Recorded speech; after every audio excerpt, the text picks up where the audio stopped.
Hi there, and welcome to A Song of Ice and Fire Explained.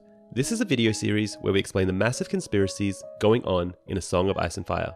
If you haven't seen our previous videos, we suggest watching those first.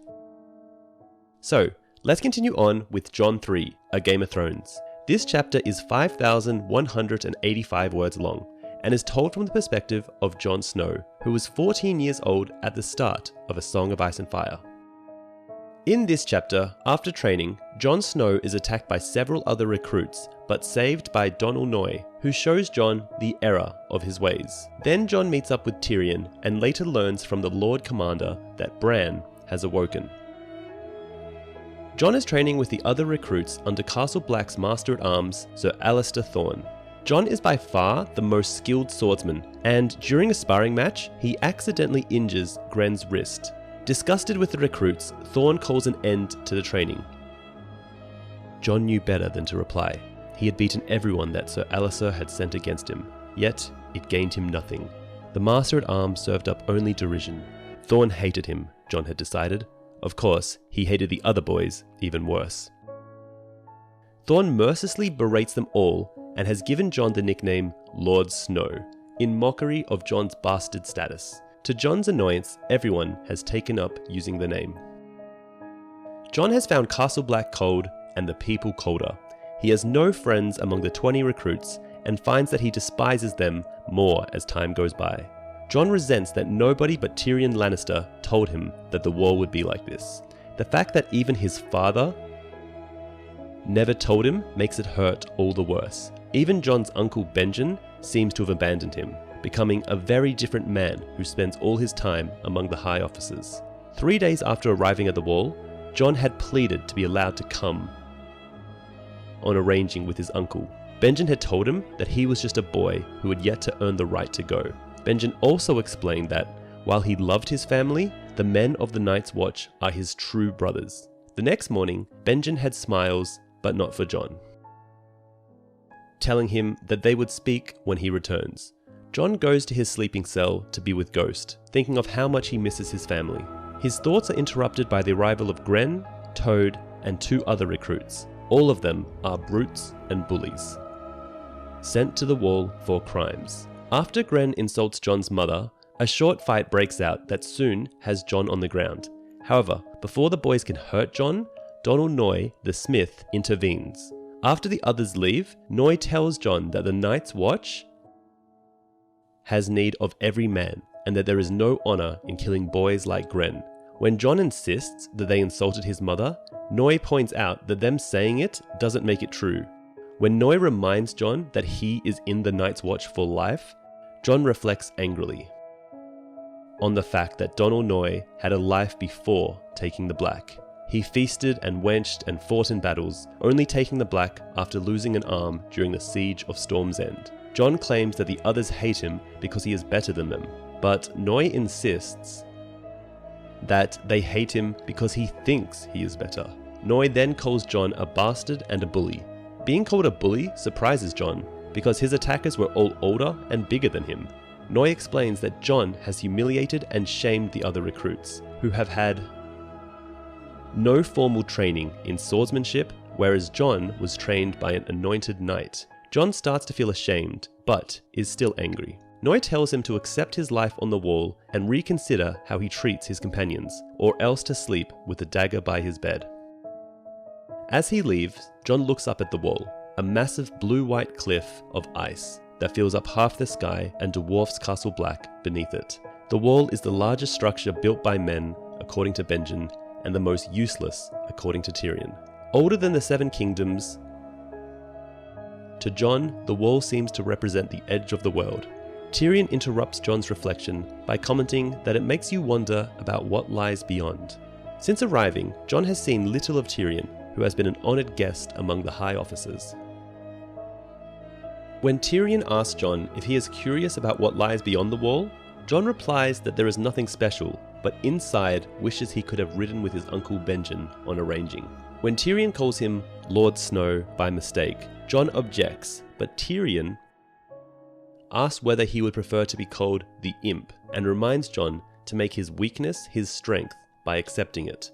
Let them see that their words can cut you, and you'll never be free of the mockery. Tyrion asks about Ghost. Jon tells him that he chains the direwolf in the old stables during training, but that the rest of the time he stays with Jon in his sleeping area in Hardin's Tower. Tyrion says he thought those buildings were abandoned, but Jon explains most of the castle is abandoned, so nobody cares where a person sleeps. He continues on to tell Tyrion that he sleeps alone because the others are afraid of Ghost. Tyrion declares the others wise, then mentions that Benjen Stark is late returning from his ranging. Jon recalls that his uncle was supposed to be back by his 15th name day, which is now a fortnight past. Tyrion says that he has heard that a great number of rangers have disappeared recently. In the common hall, Jon gets food and chooses a spot away from the other recruits, and Tyrion sits opposite him. So Alliser interrupts Jon's conversation to tell him that the Lord Commander wants to speak with him about a message concerning his half-brother. Tyrion suspects the worst and gives Jon his sympathy. Jon races to the Commander's keep, where Lord Commander Jorah Mormont gives him a message from Robb at Winterfell. The message explains that Bran has woken, but is now a paraplegic.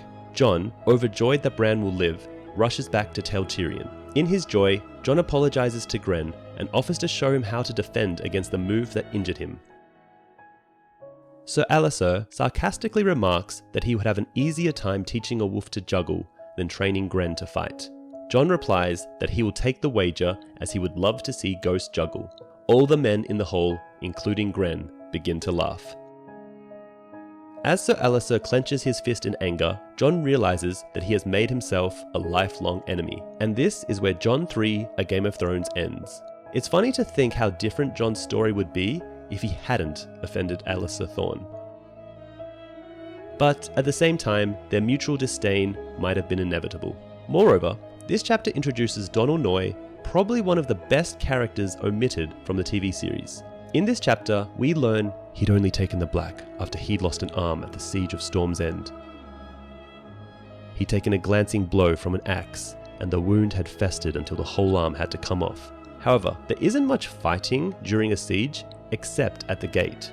So maybe Donal Noye was commanding the defense of a gate during a Tyrell attack, and lost his arm to an axeman who was trying to chop down the door or sever the crossbar. Anyway, as we know, Storm's End didn't fall, and so Donal Noye successfully defended the gate, which is sadly poetic since Noye would die defending the gate at Castle Black from a giant. Both times he successfully defended the gate despite losing his arm the first time and his life the second time. Mag himself went in that gate of yours and never did come out. He died on the sword of a brave man named Donal Noye. Some great lord was he, this Donal Noye? One of your shiny knights? A blacksmith. He only had one arm. And that's about it for Jon 3: A Game of Thrones. In the next video, we'll cover Eddard 4 and continue from there.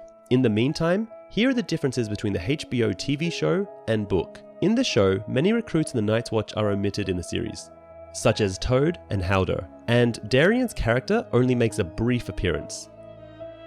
Parts of Darien's dialogue is given to Pip's character.